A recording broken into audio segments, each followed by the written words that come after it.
Okay. Bismillahirrahmanirrahim. Everyone.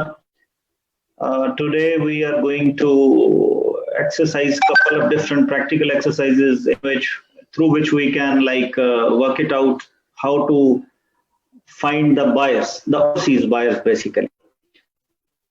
Definitely इस में थोड़ा समझने की जरूरत है कि एक्सपोर्ट क्या है. आई बिलीव के जितने भी हमारे पार्टिसिपेंट्स हैं आज उनमें से मेजॉरिटी जो लोग होंगे वो डायरेक्टली और इनडायरेक्टली एक्सपोर्ट के अंदर डेफिनेटली इन्वॉल्व होंगे. जो क्लाइंट हंटिंग का फॉर्मूला है जी हमारा, ये एक बड़ा चैलेंज है. ये basically that's the most important thing. लेकिन इससे पहले कुछ प्री रेक्स हैं जो हम थोड़ा सा समझ लें तो मेरा ख्याल है कि then will be very comfortable और चीज़ों को हम स्मूथ कर सकेंगे. इसमें ग्लोबल बिजनेस अजम्पशंस हम कैलकुलेट कर रहे होते हैं जब हम एक्सपोर्ट्स की बात कर रहे होते हैं. हमारे with the passage of time over the years अगर आप देखें जो हमारी टेक्नोलॉजिकल डेवलपमेंट्स हैं उन्होंने एक्सपोर्ट का जो पूरा सिनेरियो है, फिनोमिना है, वो चेंज कर दिया हुआ है. उसके अंदर इतनी सारी डेवलपमेंट्स हैं जिसका कि मेरा ख्याल है कि अगर अब हम उसको देखने बैठे तो शायद lot of new things has been during this technological development. बड़ा इजी है हमें समझना कि जिसमें हम कहते हैं कि जो पुराने एक कॉन्सेप्ट है जिसको मैंने यहाँ पे ओल्ड एजम्पशंस के नाम से चीज लिखी है और ऑन द अदर साइड मैंने दूसरा रखा जी कि अभी आजकल जो लेटेस्ट है वो क्या चीजें हम उसको कैसे अज्यूम करते हैं. पहले एक कॉन्सेप्ट था जी एक्सपोर्ट वाज टू रिस्की. उसकी रीजन ये है कि पहले एक्सपोजर चीजों का बहुत ज्यादा फर्क था. हमारी जो कम्युनिकेशन थी, हमारी जो कोऑर्डिनेशन विद द बायर और ये सारी चीजें थी, that was a lengthy process. क्योंकि तब हमारे चीजें वेब सर्विंग की कंपनी बहुत सारी आइटम्स जो थी हमारे साथ एग्जिस्ट नहीं कर रहे थे. तो इसकी वजह से एक कॉन्सेप्ट ये था कि यार it will be to risky, पैसे डूब जाएंगे. अभी मेरा ख्याल है with the passage of time, अभी हम आगे पढ़ेंगे भी और इसको थोड़ा देखेंगे भी कि जो मार्केटिंग हमारी स्टाइल है उसने एक्सपोर्ट्स को बहुत चेंज कर दिया. उसके अंदर डिफरेंट लेवल्स के ऊपर चीजें बहुत सारी आइडेंटिफाई हुई हैं कि अभी आजकल जो कॉन्सेप्ट है हमारा कि आप इंटरनेशनली कहीं पे भी विद इन अ सेकंड आप एक्सेस करके चीजों को आइडेंटिफाई कर सकते हैं और अकॉर्डिंगली जो चीजें होंगी वो okay ji. Let me try if it could be done.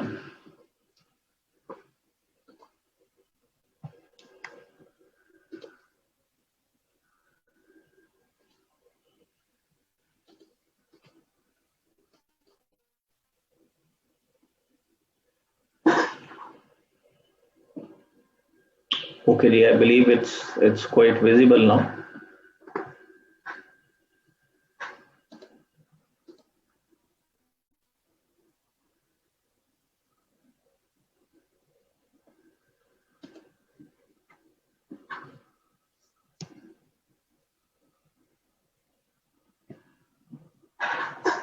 अच्छा जी, फिर हमने दूसरा कहा इसमें कि हम इस चीजों को कैसे देख सकते हैं.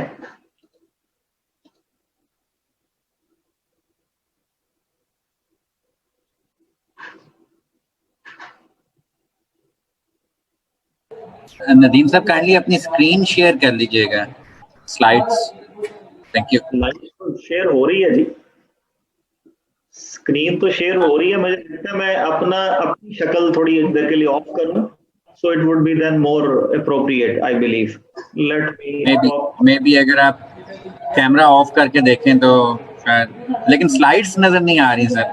स्लाइड्स नजर नहीं आ रही जी, स्लाइड शेयर नहीं हुई. अब आ रही है सर? मेरे पास नहीं आ रही है. मेरे पास जो उसमें नजर आ रहा है कि स्लाइड्स नहीं आ रही सर, पार्टिसिपेंट्स की तरफ से भी यही आ रहा है। Let me Some people can see the slides as well. चलिए आप कंटिन्यू करें सर प्लीज। नहीं, मैं जरा एक सेकंड करते हैं दोबारा। अच्छा, ये शेयर हो रही है मेरे पास, तो स्क्रीन शो रही है। मैं अपने एंड पे चेक करता हूँ जी, आप प्लीज कंटिन्यू करें, शायद मेरे एंड पे प्रॉब्लम। अगर जितने पार्टिसिपेंट्स हैं, रिक्वेस्ट आई बिलीव अगर किसी को क्लियर आ रही हैं और किसी को नहीं आ रही तो देन उनके एंड पे थोड़ा कोई इशू ना हो, आप प्लीज उसको चेक करें। मेरे पास जो डाटा दे रहा है वो उसमें तो वो नजर आ रही हैं।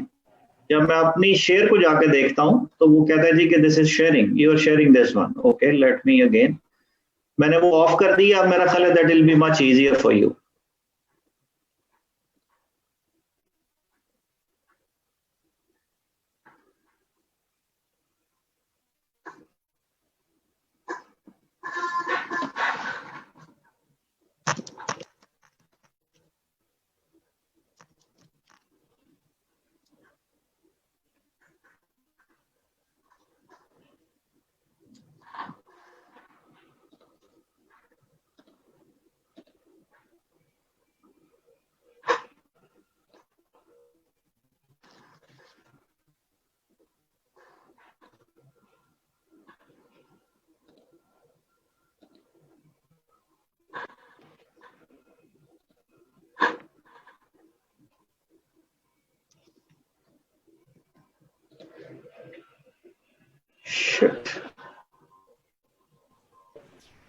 क्या इशू है? मैं एक बार, वो कह रहे स्क्रीन नजर नहीं आ रही, मैं उसको जरा दोबारा बेसिकली कर रहा हूँ। नजर आ रही थी, कुछ लोग आ रही है, कुछ को नहीं आ रही। सर इस वक्त आपने शेयर की हुई है अपनी स्लाइड्स?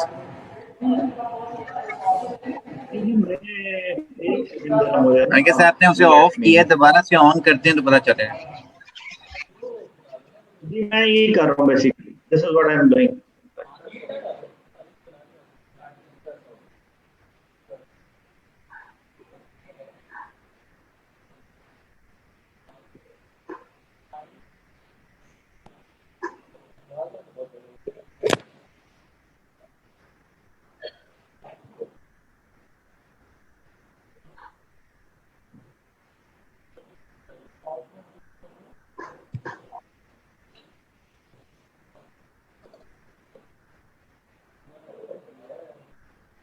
मैंने एक्चुअली रीस्टार्ट किया है एंड सो आई वांट के अब हम देखते हैं इसको।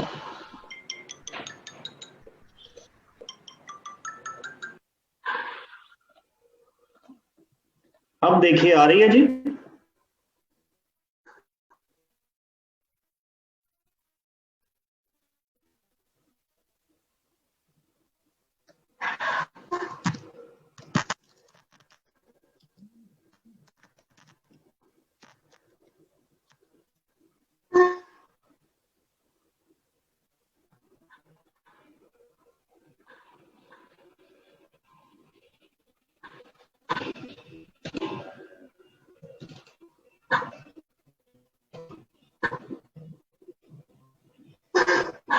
ओके नदीम साहब कंटिन्यू करें, ठीक है। अब sir clear now, it's clear now, आप चलें please. Thank you very much. Okay, we are talking about the business assumptions कि हम पहली assumptions export के बारे में क्या थी और अभी क्या है। So we'll work out. हमने कहा कि पहले लोग थोड़ा मुश्किल समझते थे, अभी थोड़ा चीजों को ज्यादा रेशनलाइज हो गया है टेक्नोलॉजी। इसके अंदर मुख्तलिफ चीजें हैं। हम कहते हैं कि जी export is too complicated by the, I believe इस वक्त जितनी भी ट्रांसपेरेंसी है उसके बाद it's very easy to work for exports by the small and medium enterprises. Basically ये मैंने सारा फोकस एसएमई को फोकस रख के किया है। उसके बाद हम कहते हैं कि जी कॉन्सेप्ट है बेसिकली वो जो कॉन्सेप्ट है बेसिकली वो कहता है कि जब आपकी ग्लोबलाइजेशन हो रही है और हमने इसके अंदर अपनी डोमेस्टिक चीजों को कैसे लेके जाना है। ये भी हम इसको आगे एक दफा डिटेल में पढ़ते हैं कि वो हम उनको लेके कैसे मूव करेंगे। जो डोमेस्टिक मार्केट है, first that has to be secure. Nadeem साहब सॉरी टू इंटरप्ट। नदीम साहब आपकी आवाज जो है ना वो बार बार वो डिस्टर्ब हो रही है, काइंडली उसको अगर कहीं फिक्स करें, क्योंकि वो मैसेज भी आ रहे हैं, आपकी वॉइस क्लियर नहीं है। इंटरनेट स्लो है या इंटरनेट ठीक है, मैं मेरा हेडफोन लगाता हूँ जी, काइंडली अगर वो लगा लें आप। अब मुझे आप बताइएगा अब बेहतर है? हेलो हेलो जी अब बेहतर है? नहीं, अब तो बिल्कुल नहीं आ रही, बिल्कुल। अब बेहतर है? जी बोलें बोलें। अब बेहतर है? आप स्टार्ट करें फिर मैं आपको बताता हूँ। ओके, अच्छा जी, हम अब दोबारा हम बात कर रहे थे कि लोगों का कॉन्सेप्ट ये है पहले कि एक्सपोर्टिंग जो है basically that is case, but in fact जो इंडक्शन हमारी अभी हमारे जैसे टेक्नोलॉजिकल डेवलपमेंट्स हैं, इस हिसाब से जब हम देखते हैं तो चीजें बहुत ज्यादा इम्प्रूव्ड हो गई हैं। ये हम आगे देखेंगे कैसे हम कर सकते हैं। दूसरी चीज जो हमारा है वो कहता है जी कि हमारी डोमेस्टिक मार्केट सिक्योर नहीं है, probably it would not be a better option to go to globalisation. Definitely ये बड़ा बेहतर कॉन्सेप्ट है। हमारे जो नई हमारी डेवलपमेंट है इन चीजों के अंदर, वो कहते हैं जी कि आप डोमेस्टिक को फोकस तो डेफिनेटली कीजिए, but simultaneously with better revenue for the better economy, it's very important कि आप चीजों को इंटरनेशनल भी लेके जाएं। तीसरा फिनोमेना हमारा उसके अंदर है जी कि वो एक जो पुराना फियर था ज़हन में हमारे होता कि शायद हमारी चीजें ना बिक सकें, और even in like won't sell outside, और हम कहीं अगर इवन हमने यूनाइटेड स्टेट्स को भेजनी है तो वहां पे भी जाके ना बिक सकें। ये मैंने यूनाइटेड स्टेट्स का मेंशन किया है बिकॉज कि आपका जो ट्रैवल टाइम है, जो आप जो लेंथ है, वो चीजें बड़ी फर्क है उसके अंदर, वहां तक जो फार रीचिंग है। ओके, फिर अभी हम कहते हैं कि जनाब ऐसा नहीं है, all together different. Domestic market जो है वो आपको एक ओवरसीज मार्केट के लिए एक अच्छा चांस देती है, बट वी नीड टू सी कि हमने उसको लेके मैनेज कैसे करना, दैट इज मोस्ट इंपॉर्टेंट।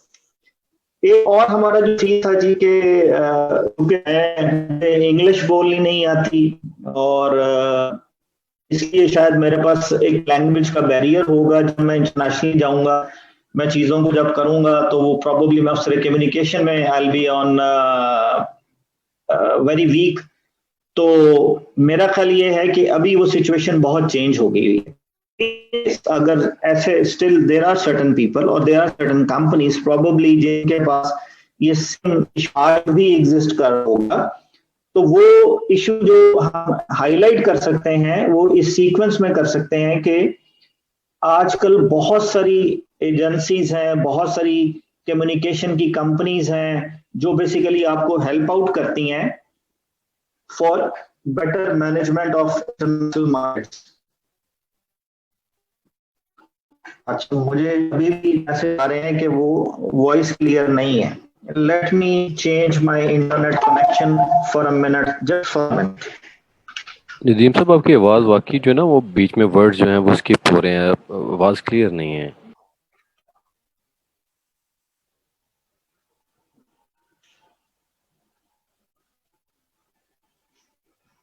मैं स्विच कर रहा हूं, आप देखें कोई बेहतर हुई है? जी अब बोलें, आप बेहतर लग रही है, क्या बेहतर है? बेहतर लग रही है। मैंने एक्चुअली कनेक्शन चेंज किया अपना दोबारा। जी अब ठीक है, अब ठीक है, आप करें।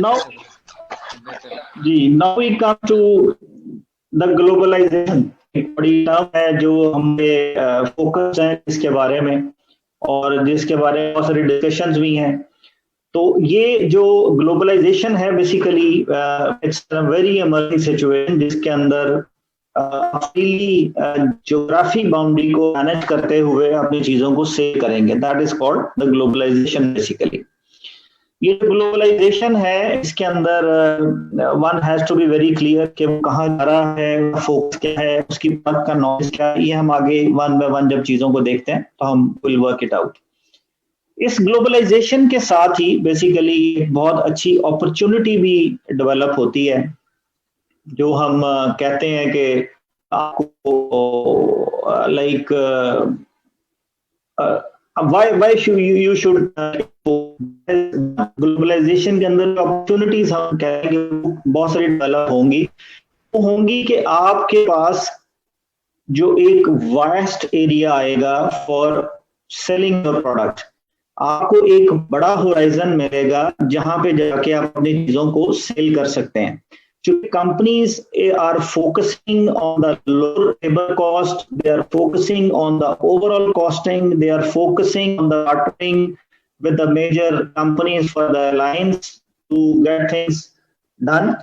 और ये जो अपॉर्चुनिटीज हैं ये अक्रॉस द ग्लोब हैं। आप देख सकते हैं कि अमेरिकन मोबाइल हैं आपके एप्पल के, और China is manufacturing everything on that behalf.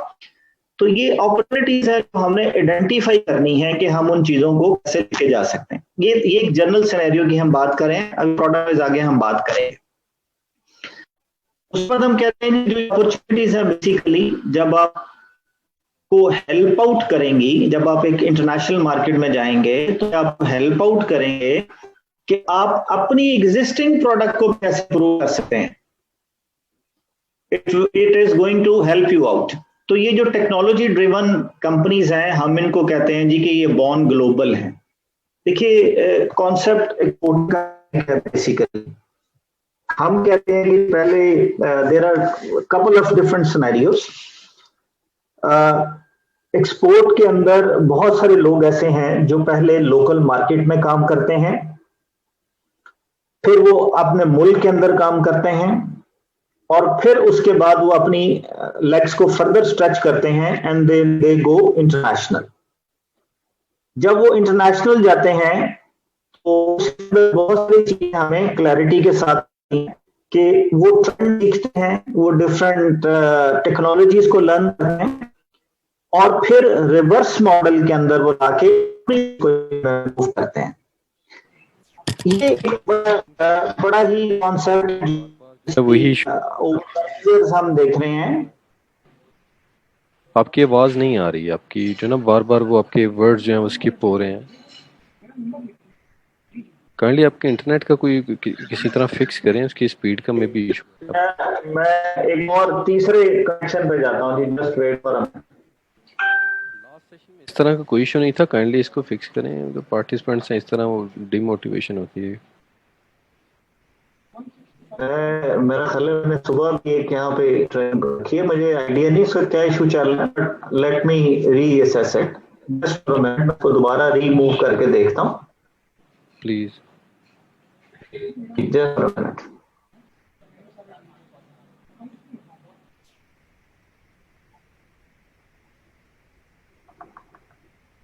मैं इसको ना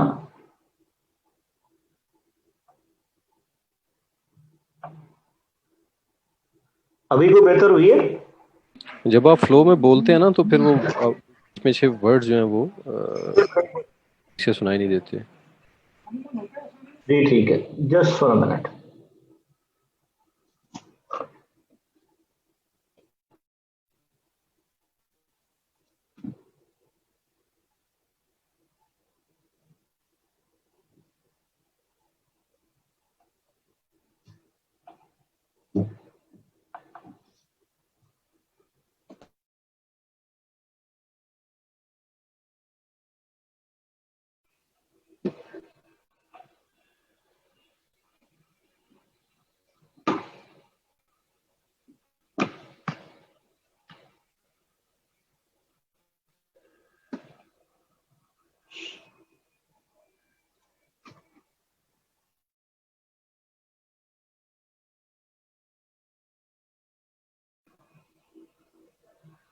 सब अब बेहतर हुई है। फ्लो में बोलेंगे तो पता चलेगा। आप करें स्टार्ट दोबारा। प्रॉब्लम होती है इस वक्त आपकी आवाज सही आई है, लास्ट टाइम जो आप बोले हैं उस वक्त बिल्कुल सही आ रही थी। अच्छा जी, हम अपॉर्चुनिटीज की बात कर रहे हैं। अपॉर्चुनिटीज के अंदर हम जाके देखते हैं तो हमें ये जो बॉर्न ग्लोबल का कॉन्सेप्ट है, बेसिकली ये वो है जो कंपनीज छोटे होते हुए भी अपने नॉलेज को बेस बना के they go for international markets, that is called basically born global, जिनका फोकस ही ये है कि उन्होंने इंटरनेशनल अपनी चीजों को सेल करना है। ओके जी, now we move to exporting. Basically international trade है जी, ये एक छोटा सा कॉन्सेप्ट है, ये सॉरी एक छोटी सी डेफिनेशन है जिस कॉन्सेप्ट को ब्रीफ करेगी। ये इंटरनेशनल ट्रेड का एक कंपोनेंट है, दो वे ट्रैफिक, मतलब it is basically a two way traffic.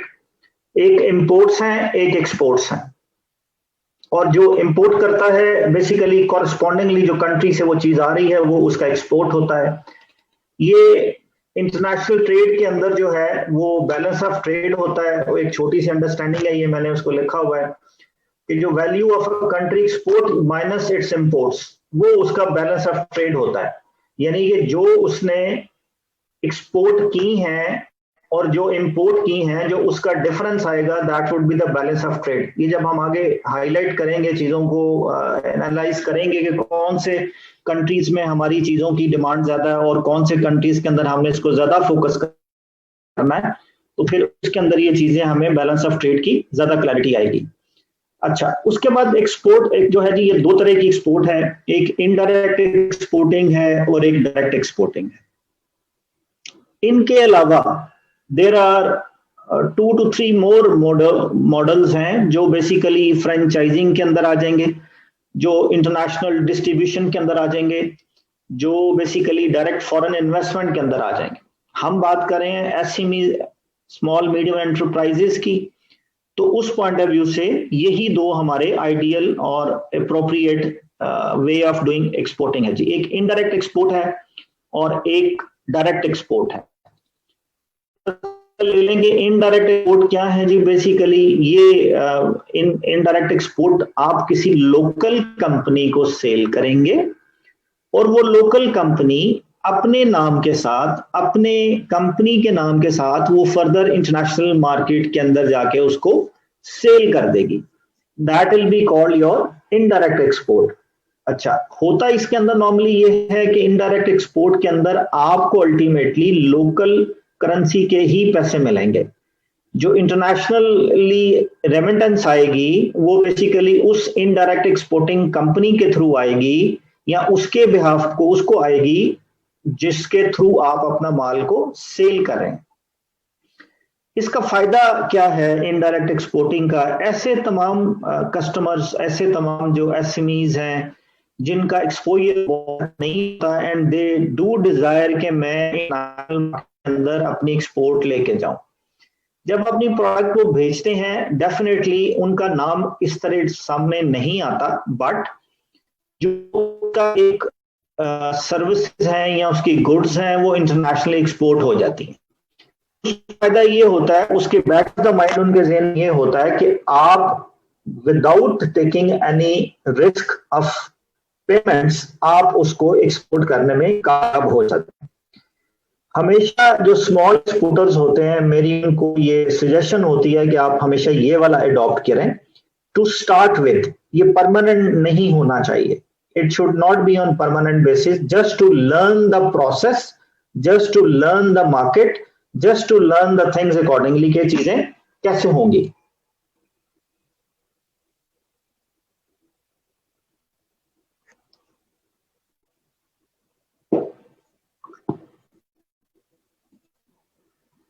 अच्छा जी, उसमें जो इनडायरेक्ट कुछ हमारा आप कह सकते हैं डिसएडवांटेज यही है मेन उसके अंदर कि हमारे साथ बेसिकली आप फ्रंट पे आपका नाम नहीं आएगा, आपका जो एक्सपोजर है वो डायरेक्ट नहीं होगा। अल्टीमेटली जो एज ए एक्सपोर्टर नाम आएगा वो उस पार्टी के थ्रू आएगा जिसके थ्रू आप उसको लेके जाते हैं। Second segment is direct exporting है जी। ये basically you get in touch with the consumer, with the wholesalers और भी जो बायर हैं इन एनी अदर कंट्री। इसके अंदर डेफिनेटली आपका अपने नाम पे एक्सपोर्ट होगा, आपकी अपनी चीजें उसमें मैनेज होंगी, आपकी सारी चीजें अकॉर्डिंगली आप ही के नाम पे रहेंगी और you will be declared an exporter. However lot of funds are required. इसमें बहुत सारी चीजें हैं, क्योंकि जब आप डायरेक्टली उनके साथ जाएंगे तो there will be a payment you something like that, चीजें उस हिसाब से हो सकेंगी। बीइंग अ डायरेक्ट एक्सपोर्टर,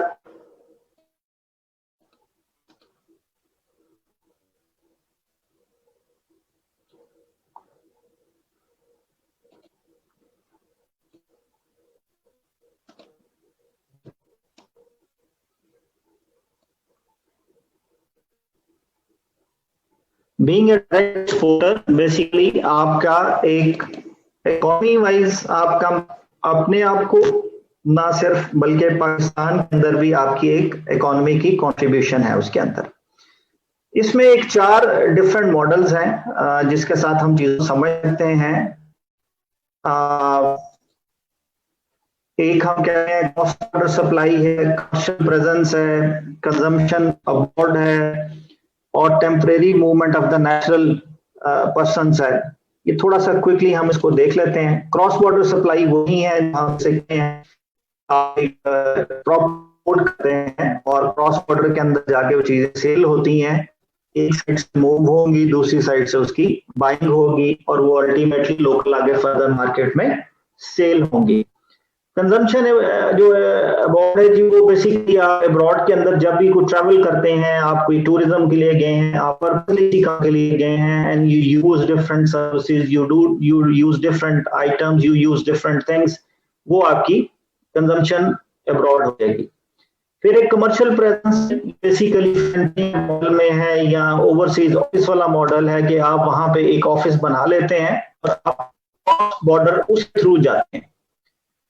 जो फोर्थ वन है जी, वो movement of the natural persons है। ये आपको ध्यान में होना चाहिए कि बहुत सारी चीजें आपकी एक्सपर्टीज जब मूव करती हैं फॉर इंटरनेशनल ट्रेड, आप इसको समझ लेंगे जो हमारे बेसिकली यूनाइटेड नेशन के अंदर बहुत सारी सर्विसेज सप्लाई की जाती हैं, वो आपकी temporary movement of natural person होती है, जो जाके वहां सर्विसेज देते हैं और वहां से वापस आ जाते हैं। हमारे पास कॉन्सेप्ट जो ज्यादा ये है कि जी सर जो हमारा एक्सपोर्ट है वो सिर्फ बेसिकली गुड्स हैं, जबकि अभी जो इस वक्त लेटेस्ट इन्वेस्टमेंट है, लेटेस्ट एक आइडियाज हैं, उनके अंदर ये बड़ा जरूरी है हमारे लिए कि जो सर्विसेज हैं एक्सपोर्ट होती है, उसके अंदर मैंने कुछ सर्विसेज हाईलाइट की हैं just for the understanding of the participants. हो सकता है डिफरेंट मॉडल होंगे, लेकिन सर्विसेज को भी अंडरस्टैंड करना probably it will give a good idea जो आप इसको इम्प्लीमेंटेशन के अंदर ला जा सके। मैंने एग्जांपल कोट की है कि आजकल जो 70% है, 70% ऑफ सर्विसेज वो ग्लोबल जीडीपी का कंट्रीब्यूशन है। वेल जो हमारे पाकिस्तान के अंदर है वो शायद हम ज्यादा सॉफ्टवेयर वाली साइड के अंदर हैं और वही उसके अंदर हम सर्विसेज को सप्लाई करते हैं। इसमें जो एक बड़ा फेमस है जी वो ट्रैवल एंड टूर है। दिस सेक्टर बहुत बड़ा एक बिजनेस है। इसको ग्रेजुअली अगर आप फोकस करें, आप अगर गौर कीजिए तो पिछले कुछ अरसे से जो चूंकि हमारे पाकिस्तान मुल्क है उसके पॉइंट ऑफ व्यू से जब हम चीजों को देख रहे होते हैं तो जो हमारा ज्यादा फोकस जो ट्रैवल और टूरिज्म का है that is more on the Saudi Arabia side के, वो उम्रे पे जाएंगे, हज पे जाएंगे, सारी चीजें होंगी, ये सब चीजें वहां पे हैं। Now, if you offer, जैसे अभी पाकिस्तान गवर्नमेंट का हमारा नॉर्दर्न एरिया है, हम इसको एक्सप्लोर कराएंगे to the Europe, to the other countries in the world, तो that could be a very good area जहां आप ट्रैवल और टूरिज्म को अपनी as a services to the third party sell कर सकते हैं। इसके साथ आपका प्रोसेस ये हो सकता है कि जो इंटरनेशनली कोई ऐसी कंपनीज है जो यूरोप में हैं, जो अमेरिका के अंदर हैं, या जहां पे भी कहीं आप समझते हैं कि दैट कुड बी डन, उनके साथ एक कोलैबोरेशन डेवलप कर सकते हैं and then you can give them the local services.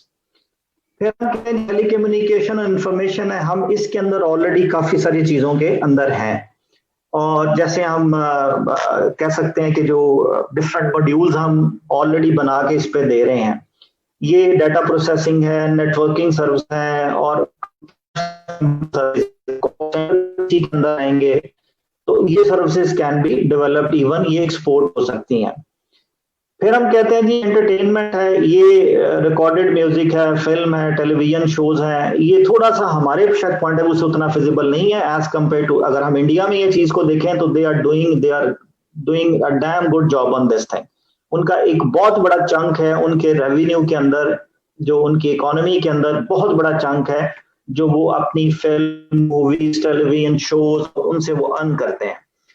तीसरा सेक्टर है जी एजुकेशन एंड ट्रेनिंग है। एजुकेशन और ट्रेनिंग के अंदर हमारी लैंग्वेज ट्रेनिंग है, टेक्निकल ट्रेनिंग्स हैं। वैसे हमारे कॉन्सेप्ट एजुकेशन ट्रेनिंग का बहुत है जी, आप बाहर से जाके MBA कर लें, ये सारी चीजें, यहाँ बहुत सारी सर्विसेज उसके साथ हैं। फिर आप कह सकते हैं जी ट्रांसपोर्टेशन सर्विसेज हैं, आप इनलैंड पाकिस्तान के अंदर चीजों को दे सकते हैं, यहाँ से एक्सपोर्ट कर सकते हैं। कंस्ट्रक्शन डिजाइन इंजीनियरिंग, आप you can give them finance के जनाब में आप पूरा एंड टू एंड बना के देंगे, एक डिजाइन है, उसका इंजीनियरिंग कॉस्ट है, उसकी कंस्ट्रक्शन प्रोसेस है, ये सारी चीजें that is again available on बहुत सारी वेबसाइट्स की हैं। फिर हम कहते हैं कि जो हमारे बैंकिंग, फाइनेंशियल और इंश्योरेंस सर्विसेज हैं, इसमें थोड़ा हम वीक हो सकते हैं, बट ओवरऑल चीजें कैन बी वर्केबल हैं। बट ये चूंकि हमारे यहाँ पे उस तरह हम बैंक कर नहीं सकते, इसलिए वी नीड टू सी कि हम इसको कैसे लेके जाएंगे। फिर हम कहते हैं कि प्रोफेशनल बिजनेस सर्विसेज हैं, जिसके अंदर हम एडवर्टाइजिंग कर सकते हैं on behalf of the other people in Pakistan, accounting फिर हमने कहीं के करानी है, पाकिस्तान की कंपनीज ने अमेरिका के अंदर एडवर्टाइजिंग करवानी है, तो you can have use this forum for जो हमारे डिफरेंट मॉड्यूल के अंदर हम चीजों को ले सकते हैं। उसके बाद है जी हमारा एक्सपोर्टिंग के जो है ना जी ये सर्विसेज थी, और इसके बेनिफिट जो हैं हमारे, ये मेरा ख्याल है सारे एक्सपोर्टर हैं आप लोग, तो आई बिलीव कि आपको आइडिया है कि ये चीजें कैसे हो सकती हैं। हमारे जो एक्सपोर्टिंग का रिस्क है, ये बेसिकली जो हम समझते हैं कि एक्सपोर्ट करते हो पॉलिटिकल रिस्क हो सकता है, लीगल हो सकता है, आपकी करेंसी का रिस्क हो सकता है, पेमेंट रिस्क हो सकता है। पाकिस्तान वाले जो सिर्फ लोग हैं वो डरते हैं, वो पेमेंट के रिस्क से डरते हैं, बाकी पॉलिटिकल, लीगल और जो हमारे जो करेंसी का रिस्क है, डेफिनेटली अगर करेंसी हमारी डी वैल्यू होती है तो एक्सपोर्टर को बेनिफिट होगा, अदरवाइज मेरा नहीं ख्याल कि इसके अंदर कोई लॉस है उस तरह, बट प्रॉफिट मार्जिन जो है ना वो बढ़ जाता है अगर आपकी डी वैल्यू हो जाती है। और करेंसी के डिवैल्यूएशन के साथ अगर हम चीजों को देखें तो अकॉर्डिंगली आपकी प्राइस हो जाती है, यानी you are in a position to give a comparative price if the devaluation fluctuates, और वो हमारे एंड पे होती है, वो इंटरनेशनली नहीं हो सकती। जो सबसे इंपॉर्टेंट फैक्टर है वो पेमेंट रिस्क है जी। बेसिकली पेमेंट रिस्क जो है हमारा वो सबसे इंपॉर्टेंट है इस पॉइंट कि जब नए एक्सपोर्टर होते हैं उनको बहुत सारी चीजों का उस तरह आइडिया नहीं होता कि हमने चीजें कैसे करनी है, यानी पेमेंट्स बाहर से कैसे आनी है। बहुत बड़ी कंपनीज हैं, definitely they have a very set pattern structure और वो चीजों को वैसे ही मैनेज कर रहे होते हैं। लेकिन अदर साइड जब वो देखते हैं तो बहुत सारे जो न्यू कमर्स होते हैं उनके लिए कि ये आप क्रेडिट पे दे रहे हैं, आप क्रेडिट पे दे रहे हैं, आप LC पे दे रहे हैं, आप DA पे दे रहे हैं, क्या कर रहे हैं आप, that is basically need to understand to start an exporting business. आपने क्रेडिट पे बेचना है, आपने DA पे बेच रहे हैं, आप एडवांस पे बेच रहे हैं, उसके अंदर जब भी आप जाएं it's always important to understand कि आप हमेशा टू विन विन सिचुएशन जो है वो लेटर ऑफ क्रेडिट होता है।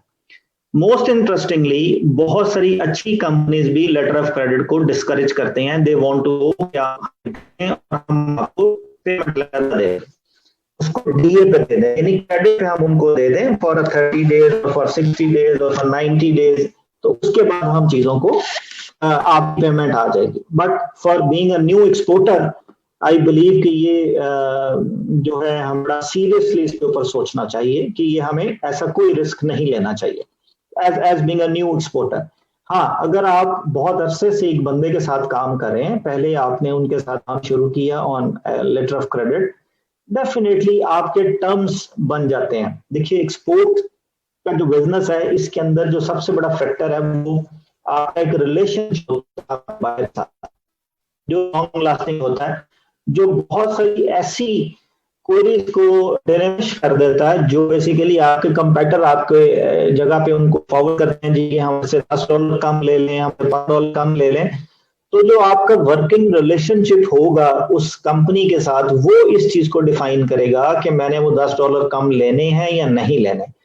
तो जब आप एक अरसे से उनके साथ काम कर रहे होंगे तो आप उनको ये सहूलत दे सकते हैं कि जनाब हम आपको चूंकि पहले से काम कर रहे हैं तो we can give you a credit of 30 days और 60 डेज और 90 डेज, जितना आपके पास उसको बियर करने का बैक एंड के ऊपर फाइनेंस हो। So that is again we need to understand. अच्छा, अब हम जो दो बातें हमने पहले की, जो हम कहते हैं जी जो पॉलिटिकल है और जो हमारा लीगल रिस्क है। देखिए लीगल हमारी बहुत सारी चीजें हैं, उसके अंदर हम 3 चीजों को देखेंगे।